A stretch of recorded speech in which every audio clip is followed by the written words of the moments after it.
Ajde, šta tu radiš? Idi obriši bolje ogledalo. A dobro, ajde.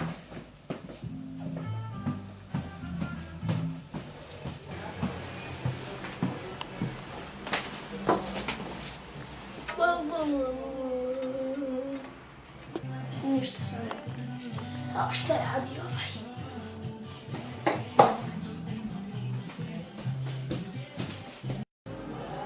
Šta radi ovaj?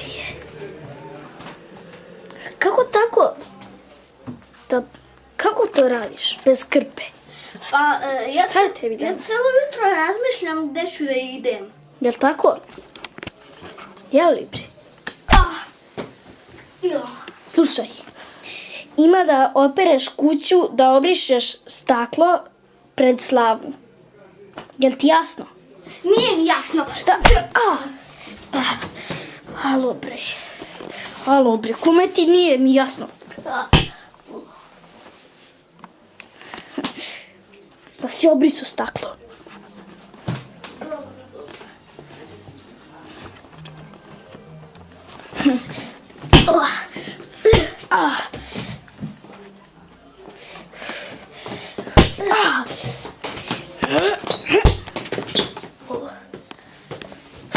Dobro, ajde, obrisat ću sve ovo. Idi ti lepo da radiš doma. Obećaj.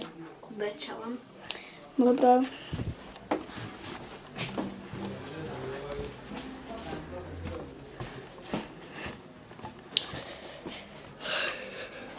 Da poradim ono štolju.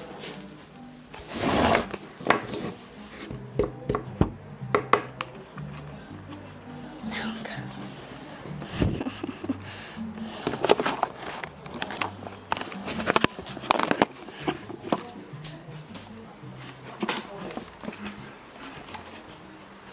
Aha, ko je to? Dobar dan, gospodine lažove. Ti ne ispunjavaš obećanja.